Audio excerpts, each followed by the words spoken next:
कल्पना कीजिए, साल था 1984।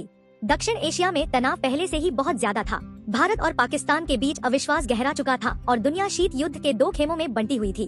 लेकिन दिल्ली में बैठे कुछ अधिकारियों की चिंता सीमा पर तैनात सैनिकों से कहीं आगे की थी। उनकी नजर पाकिस्तान के एक छोटे से इलाके पर थी, काहुटा। वहाँ एक ऐसा परमाणु कार्यक्रम विकसित हो रहा था जिसके बारे में दुनिया के सामने बहुत कम जानकारी थी और भारत के सामने एक बेहद कठिन सवाल था। अगर पाकिस्तान परमाणु हथियार बनाने में सफल हो गया तो दक्षिण एशिया का शक्ति संतुलन हमेशा के लिए बदल जाएगा।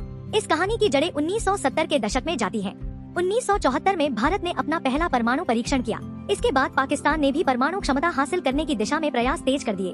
पाकिस्तान के तत्कालीन नेतृत्व के लिए यह केवल वैज्ञानिक परियोजना नहीं थी। भारत और पाकिस्तान के बीच सुरक्षा प्रतिस्पर्धा का यह एक नया अध्याय था। इसी दौर में अब्दुल कदीर खान पाकिस्तान के परमाणु कार्यक्रम में महत्वपूर्ण भूमिका निभाने लगे। 1970 के दशक के मध्य तक पाकिस्तान ने यूरेनियम संवर्धन की दिशा में काम तेज कर दिया था और काहुटा इस कार्यक्रम का महत्वपूर्ण केंद्र बनता गया। 1980 के दशक तक अंतर्राष्ट्रीय खुफिया एजेंसियां भी इस कार्यक्रम को लेकर गंभीर चिंता व्यक्त कर रही थी। लेकिन भारत के लिए समस्या यह थी, दूर से किसी कार्यक्रम को देखना और उसकी वास्तविक क्षमता को समझना दो अलग अलग बातें थी। काहुटा कोई बड़ा प्रसिद्ध शहर नहीं था, लेकिन धीरे धीरे वहाँ की गतिविधियाँ अंतर्राष्ट्रीय निगरानी का विषय बनने लगी। सुरक्षा बढ़ाई गई, परिसर को अत्यधिक गोपनीय रखा गया। 1985 में प्रकाशित टाइम की रिपोर्ट ने काहुटा परिसर को भारी सुरक्षा से घिरा हुआ बताया और लिखा कि वहाँ वास्तव में क्या हो रहा था, इसकी सटीक जानकारी प्राप्त करना बेहद कठिन था। भारत की खुफिया व्यवस्था के सामने चुनौती साफ थी। जानकारी चाहिए थी, लेकिन ऐसी जानकारी जिस पर भरोसा किया जा सके, क्योंकि परमाणु कार्यक्रम के बारे में गलत अनुमान भी दोनों देशों के बीच गंभीर संकट पैदा कर सकता था। समय के साथ भारत को पाकिस्तान के परमाणु कार्यक्रम से जुड़ी गतिविधियों के बारे में अधिक संकेत मिलने लगे। अमेरिकी दस्तावेज भी बताते हैं कि 1980 के शुरुआती वर्षों तक पाकिस्तान के परमाणु कार्यक्रम को लेकर अमेरिकी अधिकारियों के बीच गंभीर चिंता थी। 1981 की अमेरिकी खुफिया रिपोर्ट में काहुटा की क्षमता और पाकिस्तान के संभावित परमाणु हथियार कार्यक्रम का आकलन किया गया था। अब मामला केवल यह पता लगाने का नहीं था कि पाकिस्तान कुछ बना रहा है या नहीं। सवाल बदल चुका था, वह कितना आगे पहुंच चुका है। 7 जून 1981 को इजरायल ने इराक के ओसिराक परमाणु रिएक्टर पर हवाई हमला किया। इस घटना ने पूरी दुनिया को दिखा दिया कि किसी देश का परमाणु कार्यक्रम दूसरे देश के लिए कितना बड़ा सुरक्षा मुद्दा बन सकता है। भारत में भी काहुटा को लेकर सैन्य विकल्पों पर विचार होने की बात सामने आई। 1981 में भारतीय वायुसेना ने काहुटा पर संभावित कार्रवाई की व्यवहार्यता का अध्ययन किया था। बाद में भी इस विकल्प पर चर्चा होने के दावे सामने आए, लेकिन रिपोर्टों के अनुसार सबसे बड़ी चिंता थी, अगर भारत ने हमला किया तो क्या पाकिस्तान जवाब में युद्ध शुरू कर देगा, और अगर ऐसा हुआ तो परिणाम केवल भारत और पाकिस्तान तक सीमित नहीं रहते। 1980 के दशक की शुरुआत में भारत के सामने दो रास्ते दिखाई दे रहे थे। एक रास्ता था खतरे को खत्म करने की कोशिश करना, दूसरा रास्ता था जोखिम उठाकर युद्ध की स्थिति पैदा न करना।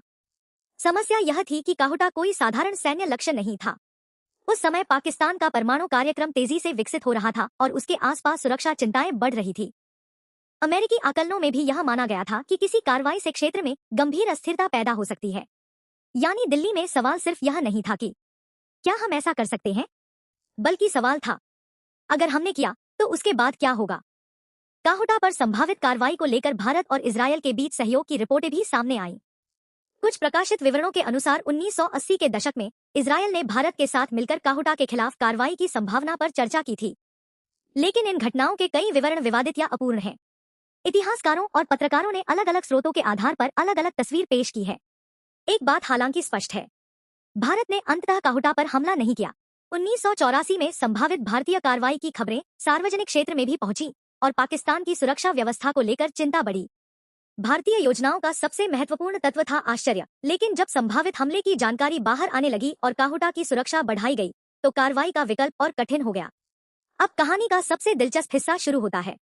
भारत के पास पाकिस्तान के परमाणु कार्यक्रम को लेकर जानकारी थी, काहुटा पर नजर थी, सैन्य विकल्पों पर विचार हुआ, अंतर्राष्ट्रीय दबाव भी था, और दूसरी तरफ एक बहुत बड़ा खतरा था, युद्ध। अगर कार्रवाई होती और पाकिस्तान जवाब देता तो पूरा दक्षिण एशिया संकट में जा सकता था। इसलिए अंततः भारत ने हमला नहीं किया और आने वाले वर्षों में भारत और पाकिस्तान ने परमाणु प्रतिष्ठानों के खिलाफ हमले से बचने की दिशा में समझौते की ओर कदम बढ़ाए। 1988 में दोनों देशों ने परमाणु प्रतिष्ठानों पर हमला न करने का समझौता किया, जिसे बाद में लागू किया।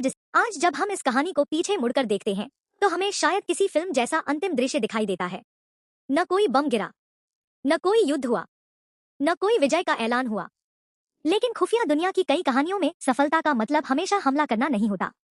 कभी कभी सफलता होती है खतरे को समय रहते समझ लेना, और कभी सबसे कठिन फैसला होता है उस जानकारी के बावजूद युद्ध से पीछे हटना।